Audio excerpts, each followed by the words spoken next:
우리 법무법인 율촌의 백윤재 변호사님을 모시겠습니다. 우리 백 변호사님, 실제 기업 분쟁과 실무적 해결 방안, 국제중재 활용 사례입니다. 백윤재 변호사님이 총 2건의 사례를 바탕으로 진행을 해주실 텐데 여기서 하셔도 되고 저기서 하셔도 되고. 네, 안녕하십니까. 방금 소개받은 법무법인 율촌의 백윤재 변호사입니다. 트랜잭션을 주로 하는 변호사님들이 계약서 만드시고 이행하시고 그런 과정에서 분쟁이 생기면 그 분쟁을 깨끗이 치워드리는 그런 역할을 하기 때문에 스스로를 청소부라고 합니다. 청소부 치고는 그래도 조금 깔끔하지 않습니까? 그래서 분쟁도 깔끔하게 처리하는 편입니다. 장 교수님께서 KCAB를 이용해야 되는 점에 관해서 잘 설명을 해주셨기 때문에 저는 오늘 여러분에게 제가 실제로 다뤘던 사례를 중심으로 좀 자세하게 설명을 드리고자 합니다.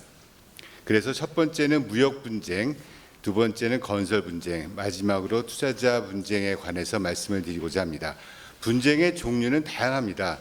건설 분쟁도 있을 수 있고 또 여러분이 많이 아시는 포스트 M&A 분쟁도 있을 수 있고 IP 관련된 것도 있지만 오늘은 저희가 다루고자 하는 주제가 수주 분쟁이기 때문에 무역 분쟁과 건설 분쟁 그리고 투자자 분쟁에 관해서만 간략하게 사례를 말씀드리겠습니다. 이 그림은 런던의 내셔널 갤러리에 있는 루벤스의 방에 있는 파리스의 심판이라는 그림입니다.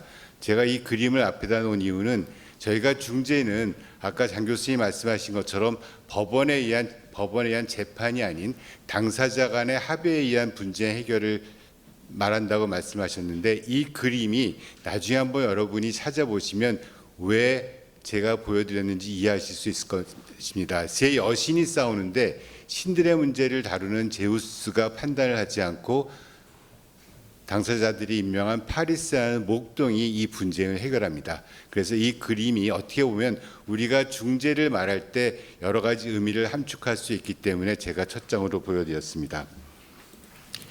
그럼 첫 번째 사례는 무역 분쟁과 관련된 사례입니다. 국내 회사가 싱가포르에 있는 회사와 물품 공급 계약을 체결합니다. 여러분이 실제로 거래하시면서 많이 보시겠지만 이런 경우에는 보통 PO를 발급하고 거기에 대해서 억셉트를 하면 계약을 하기 때문에 계약서가 뚜렷이 존재하지 않는 경우가 많이 있습니다.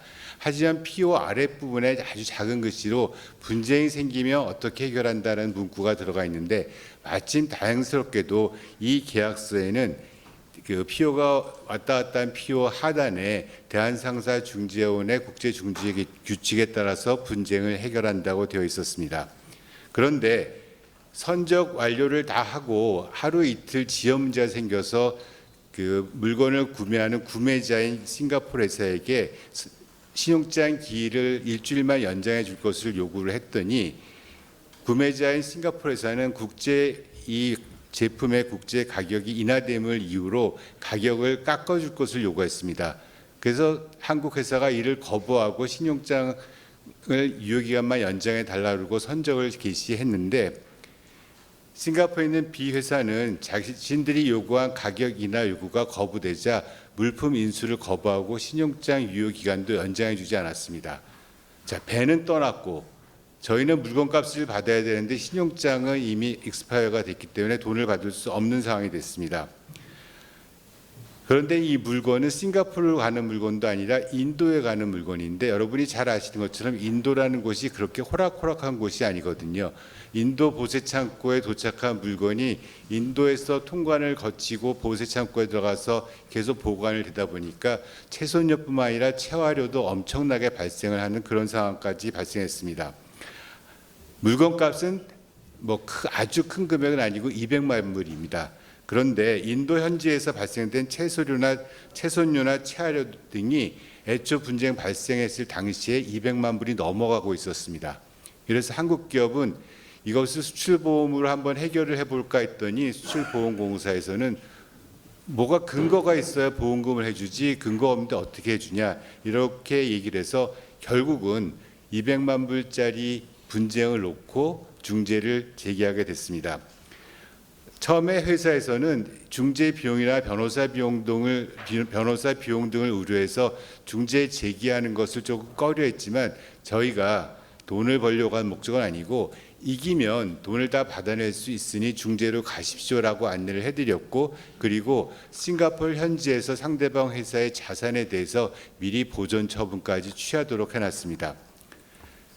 자, 그래서 저희로서는 일단 중재 재계약으로 마음을 먹고 구매자인 B사에게 계약 위반으로 인한 책임이 구매자에게 있다는 것을 계약 근거 조항을 들어서 리튼으로 서면으로 통보를 했습니다. 그리고 손해가 확대되는 것을 방지하기 위해서, 왜냐하면 물건이 인도 세관에 계속 방치되면 계속 체화료가 발생되고 또 이 제품의 가격이 떨어지기 때문에 인도 현지에서 물품 매각을 조속히 할 것을 부탁드렸습니다. 그리고 상대방에게도 이 점을 명확하게 알려줬습니다.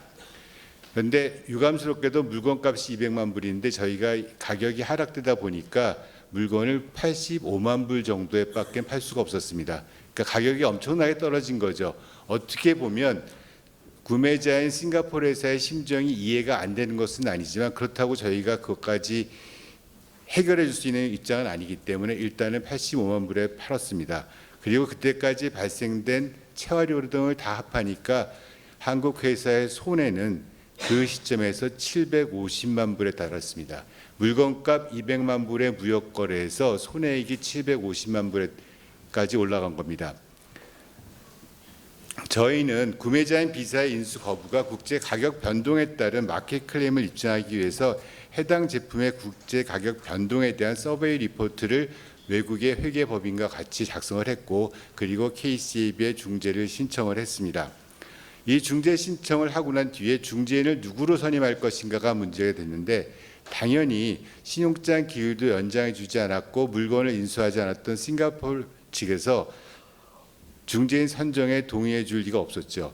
그래서 중재인 선임이 지연되고 있었는데 저희는 오히려 이 점을 이용했습니다. 왜냐하면 이 중재 사건이 KCAB에서 진행되기 때문에 다른 런던에서 LCI나 또는 ICC나 홍콩, 싱가포르에서 할 때에 비하면 훨씬 우리하고 가까운 대륙법계 능숙한 그런 중재인이 의장 중재인으로 선임될 것을 기대해서 저희는 당사자 간의 합의를 꼭 이루려고 하지 않고 시간을 끈 후에 KCAB 사무국의 중재인 선정을 요청하는 그런 단계를 거치게 됐습니다. 그래서 KCAB 사무국에서는 일본 중재인을 이 사건에 선임을 했고, 저희가 상대방과 1년 넘게 공방을 한 결과 이 상대방의 물품 인수는 마켓 클레임으로 전적으로 부당하다는 점을 입증할 수 있었고, 그래서 저희가 입은 그때까지의 모든 손해를 돌려받을 수 있는 그런 승소 판정을 받아냈습니다. 그리고 회사는 그 승소 판정을 바탕으로 무역보험을 청구할 수 있어서 손해를 다 회수할 수 있었습니다.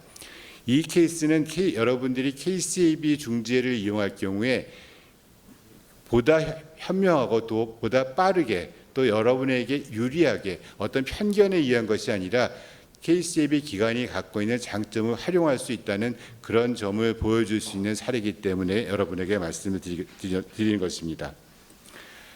다음은 건설 분쟁 사례를 하나 소개시켜 드릴까 합니다. 이 분쟁은 유감스럽게도 KCAB에서 저희가 해결한 사건은 아니고 ICC에서 중재를 해서 해결한 사건입니다. 아까 장 교수님이 말씀하신 사건 중에 어떻게 보면 좀 맥락을 같이 하는 사건인데요. 발주처가 있고 저희가 메인 컨트랙터고 저희와 하도급을 맺은 인도 회사 간의 분쟁입니다. 그런데 사실 인도에 저희가 그 메인 컨트랙터고 하도급체하고 계약을 할 때도 국내 기업이며 국내 기관을 이용한 중재 조항을 넣는 게 참 좋긴 한데 그게 현실적으로 어려울 때도 있습니다. 왜냐하면 발주처하고 체결한 메인 컨트랙트에 서브 컨트랙트를 체결할 경우에는 그 서브 컨트랙터에 대해서 발주처의 승인을 얻으라는 조항이 들어가 있어서 발주처에서 예전에는 간혹 메인 계약서에 있는 중재 기구와 다른 기관에서 중재를 하면 그 하도급 계약을 승인해 주지 않는 경우도 있었기 때문에 이 케이스는 저희가 KCAB에서 하지 못하고 ICC에서 하게 됐습니다. 이 사건은 국내 건설사인 A사가 중동 사막 지역의 파이프라인 공사를 수주해서 공사를 한 사건입니다. 그 후 인도의 비사로 하여금 설치된 파이프라인의 감시, 보호와 관찰을 위한 서베일런스 시스템 공급 계약을 체결해서 CCTV와 그것을 구동할 수 있는 소프트웨어를 구매하는 계약을 체결했습니다. 그런데 막상 파이프라인을 개통시키고 나서 이 CCTV를 구동을 시켜보니까 이게 몇 분 간격으로 자동으로 프레임이 잡혀야 되는데 그게 잡히지 않고 또는 조금만 기온이 올라가면 카메라가 꺼지는 그런 문제들이 발생을 했습니다. 그래서 저희는 이것을 계속 시정해 달라고 워런티 의무를 이행하라고 요구를 했는데 그 워런티 기간이 만료되도록 이런 결함을 시정하지 못했습니다. 그래서 저희는 지체상금을 부과하고 잔여 공사 대금을 지급을 보류하자 인도 회사는 지속적으로 지체상금 부과가 부당하고 잔여 대금을 지급해야 된다는 요구를 해왔고 저희는 그런 인도 회사의 요구가 부당하다고 답변을 해왔습니다. 그러자 인도 회사가 먼저 ICC에 중재를 제기해서 저희가 대응을 하게 되었습니다. 실제로 이 사건을 하면서 저희는 인도 회사가 제공한 소프트웨어와 제품이 현실성이 없는 낙후된 기술의 제품이라고 생각을 해서 인도 회사와의 계약은 해지하고 제3자와 계약을 체결하면서 원래 들어야 했던 그 계약 금액보다 좀 더 많은 금액을 투입하게 됐습니다. 그렇기 때문에 인도 회사가 저희 회사를 상대로 한국 회사를 상대로 중재 제기를 했을 때 저희는 오히려 저희가 입은 손해에 대한 보상을 요구하는 반대 신청까지를 하게 됐습니다. 그래서 저희는 이 중재 과정에서 일단 비사가 공급한 제품과 시스템에 문제가 있음을 증명하기 위한 노력을 했습니다. 또 해당 분야의 전문적인 지식과 겸을 가진 엑스퍼트를 선임해서 상대방이 공급한 시스템에 문제가 있음을 증명하려고 애를 썼습니다. 그리고 아까 말씀드린 것처럼 상대방의 계약 위반으로 인하여 지체상금 이외에도 추가적인 손해가 발생되었음을 이유로 반대 신청을 제기했습니다. 그런데 상대방도 마찬가지로 자기들이 찾아낸 엑스퍼트를 통해서 자기들이 공급한 제품에는 아무런 결함이 없음을 주장해 왔습니다. 그럼 중재판정부 입장에서는 한쪽 전문가는 소프트웨어나 CCTV 또는 전체 시스템에 문제가 없다는 의견을 냈고 또 한쪽에서는 문제가 있다는 의견을 냈기 때문에 어떻게 보면 승산이 반반밖에 안 되는 상황이었습니다. 이런 상황에서 저희는 한국 회사와 함께 전 세계 이 회사가 공급한 제품들을 추적을 해서 저희가 거꾸로 역추적을 해갖고 찾다 보니까 이 회사가 소프트웨어의 소스 코드를 최근에 변경해서 공급했다는 사실을 확인할 수가 있었습니다. 그래서 그거를 저희가 추가 증거로 제출함으로써 저희가 입은 모든 손해를 배상받을 수 있었습니다.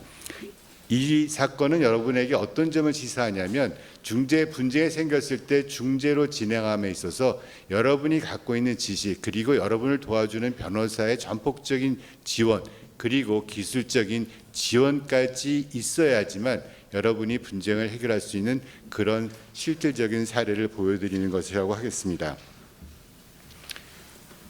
마지막으로 제가 여러분에게 조금 시간이 많이 갔지만 말씀드리고 싶은 부분은 투자자 중재와 관련된 부분입니다. 갑자기 수주 분쟁을 얘기하다가 무슨 뚱딴지 같은 얘기를 하냐라고 생각할 수도 있지만 사실은 여러분이 거래하는 상대방이 물론 사기업이기도 하겠지만 그 사기업이 자신의 계약상의 의무를 이행하지 못하는 배경에는 때로는 그 기업이 위치한 국가에서 어떤 법령을 바꾼다든가 조례를 바꾼다든가 그래서 이행하지 못하는 경우가 많습니다. 특히 중남미나 이런 지역에 가서 광업 또는 무슨 소재 산업에 투자하신 한국 기업들 중에는 그 나라에서 갑자기 면허를 취소한다든가 또는 국유화를 한다든가 이래서 분쟁을 겪는 한국 기업도 많이 있습니다. 그래서 그런 경우에는 단순히 꼭 여러분하고 계약을 체결한 상대방 회사만을 상대로 중재를 제기할 것이 아니라 그 나라의 법령 위반이